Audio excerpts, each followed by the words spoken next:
If you want to know more about the keto diet, if you want to know how you can succeed, and if you want to know what you can do to be different, stay tuned because it's coming up.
Welcome back to the channel, guys. Keto Man 374 back at you. So I was talking about sugar and how sugar is very, very bad for you. There's a lot of different ways sugar can hide in your foods. There's maltodextrin. There's dextrose. I don't know them right offhand, but I'm about to look them up. The key point, when I first started keto, I watched a video called Butter Makes Your Pants Fall Off. Okay? And I realized that I've never been diagnosed diabetic. But I realized that with my body type, I just needed to live like I was and just do away with eating sugar. Because I finally realized that if I didn't, I would end up being diabetic anyway. So, I mean, that's why I decided to just start doing this. But it's interesting because sugar, I've read, and I don't know how true it is. I'm not a doctor. I don't do any experiments. I don't do any crazy stuff. But I've read where sugar is supposed to be a lot more addicting than cocaine. Like I said, I don't know that. I don't have any scientific proof to back that up. You guys might have heard it. I don't know. But I'm trying to find, okay, let's see, glucose. That's a hidden sugar because it's not called sugar. Whoops.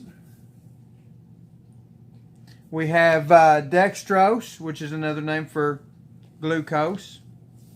We have fructose, lactose, milk sugar. Fructose is fruit sugar. Maltose is malt sugar. And sucrose. Not to be confused with sucralose. Sucralose, I believe, is okay. Dr. Eric Berg on YouTube, he has a lot of different videos. You might want to check him out because he has a lot that he can help you. This says there's 48 shades of hidden sugar. So there's a ton of them, guys. High fructose corn syrup. I'm trying to pull this up where I can read it to you while I talk. But also, guys, one thing that I want you guys to understand is when you're doing keto, you may have people that say you're eating too much fat, it's going to hurt you.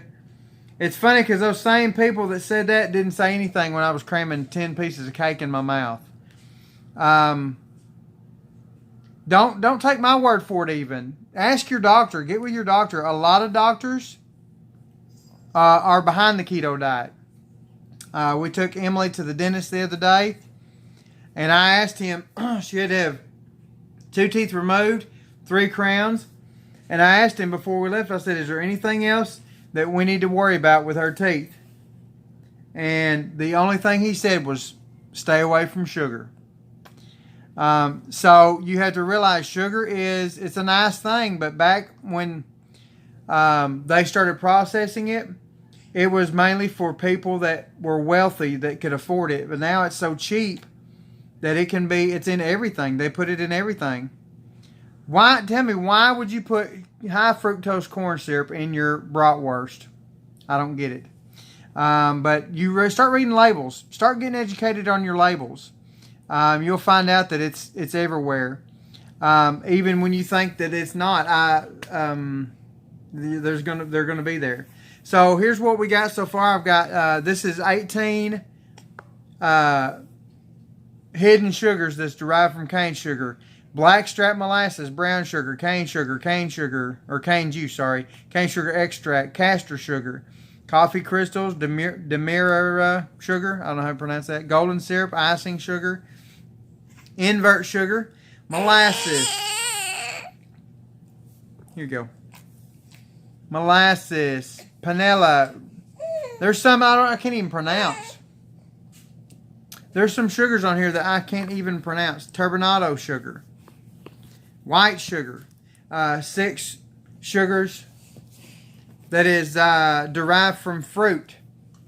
Date sugar, fruit juice concentrate, fruit sugar, grape juice concentrate, grape sugar, pear juice concentrate.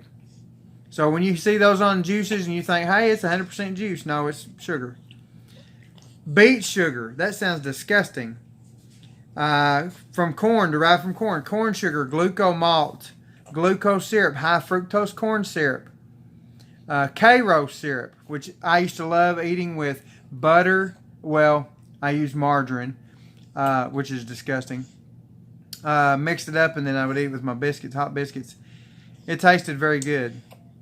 12 alternative sweeteners: agave, barley malt syrup, birch syrup, brown rice syrup, coconut sugar, date sugar, honey, invert sugar, malt extract, maple sugar, palm sugar, rice malt sugar. So these are all, it's still sugar. Even though they're alternative sweeteners, it's still sugar. They have carbs in them. 6 that are ending in ose. Sugars that, glucose, dextrose, fructose, lactose, maltose, sucrose. And the most commonly used is white sugar, table sugar, barley malt syrup, invert sugar. So you have to be careful what kind of sugars that you're looking at. Now this list doesn't include sweeteners such as stevia, which is keto approved, sucralose, which is keto approved, aspartame, saccharin, maybe not so much healthy approved, but you could, I don't know if it will. The key to these sweeteners is you don't want it to spike your blood sugar. And I'll leave a link in the description below about, Keto Connect did an experiment where they were trying the different alternative sugars to see what would spike their blood sugar. And I know one of them was maltitol, which maltitol is found a lot in Russell Stover sugar-free candy. A lot of sugar-free candies have that. It'll mess your stomach up though. Nor sugar alcohols that pop up in sugar-free chewing gums is sorbitol. Sorbitol, man, that'll give you gas for a long time.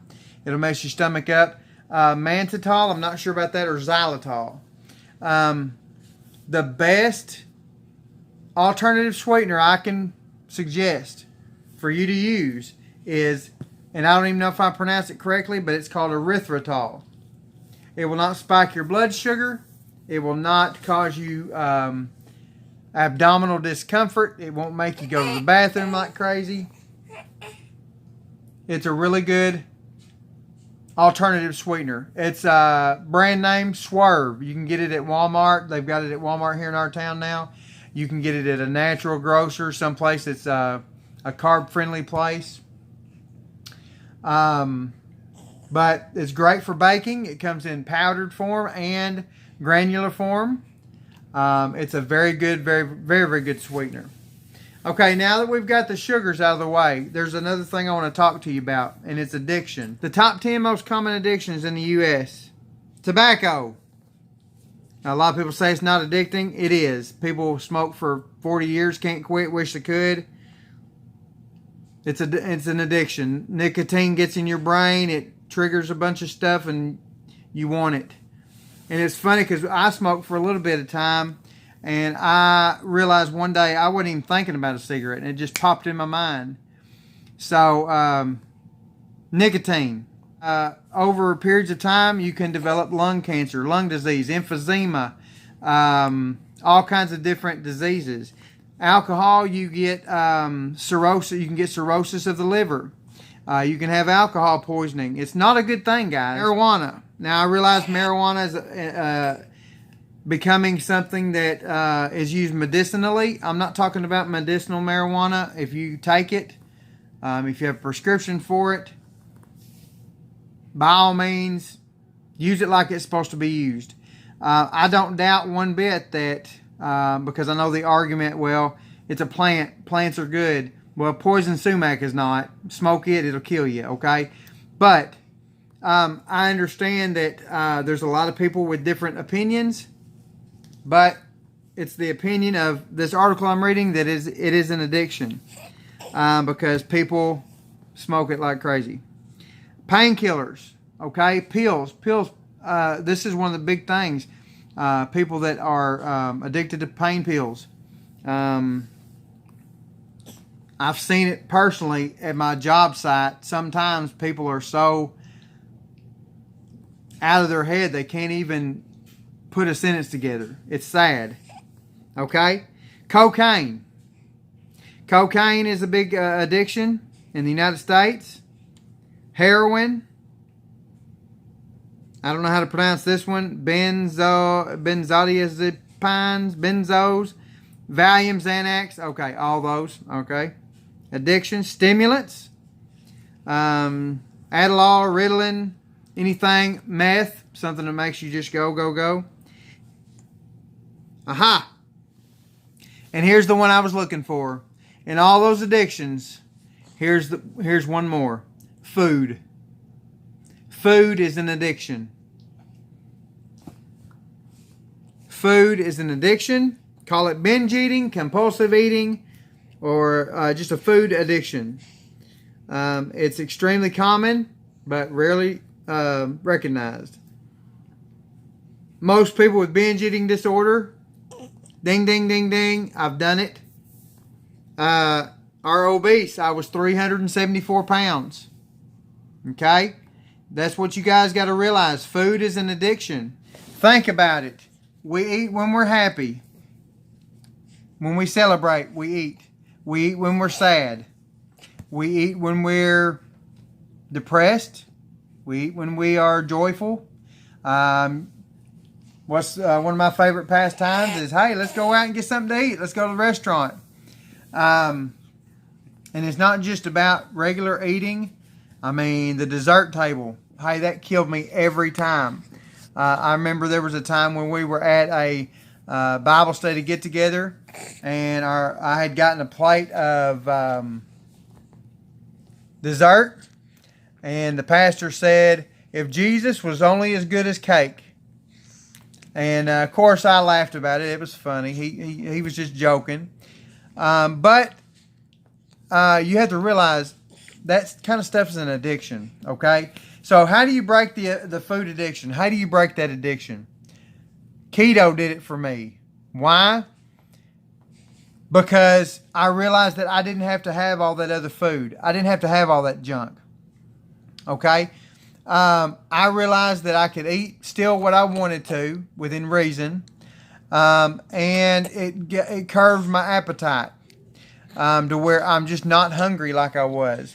When you start doing keto, it's going to help you be not hungry. Okay? It's going to help you where you can not have to worry about eating because it's time to eat. You eat because your body is telling you, hey, dummy, I'm hungry. My stomach's growling. It's time to eat. That's what you got to realize, okay? So I know this hadn't been a whole lot tonight, but I wanted to let you know that there's a way out of that addiction. There's a way out of any addiction as long as you make a way to get out. And keto was the way for me. I weighed 218 this morning, I think, or 219, 220, something like that. I'm not really trying to lose weight right now. I would like to lose down to 174 just to say I've lost 200 pounds. What person would not want that to be an accomplishment? So I would love to do that, but I'm not really trying to lose a lot of weight right now. I'm just trying to eat healthier, trying to stick to it. I got off of it for a little while and gained about 40 or 50 pounds back. Now I'm day by day.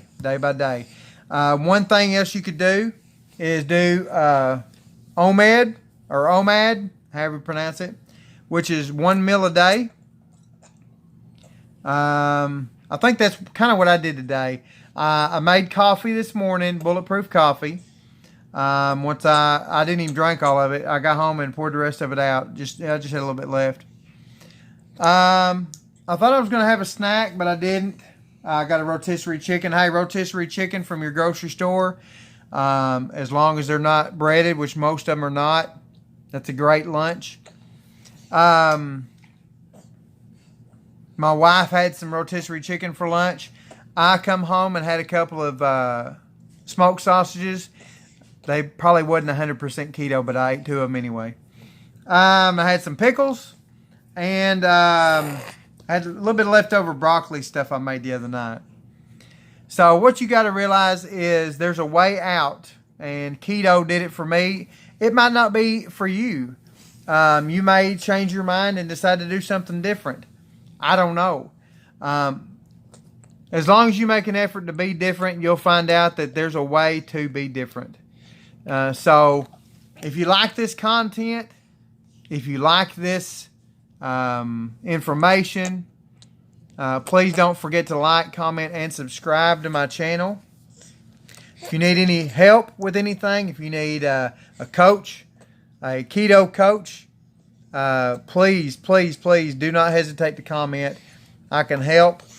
I don't know everything about it, but I've done it for a couple of years. I can point you to some great sources. I can help you with some great recipes. And I know what it's like to say, today's the last day, I'm not doing it again. To just go back tomorrow to do the same thing. Okay? So I know what that's like. But anyway, just be sure to share the video, like, comment, and subscribe. And thank you so much for watching. I hope you have a great night.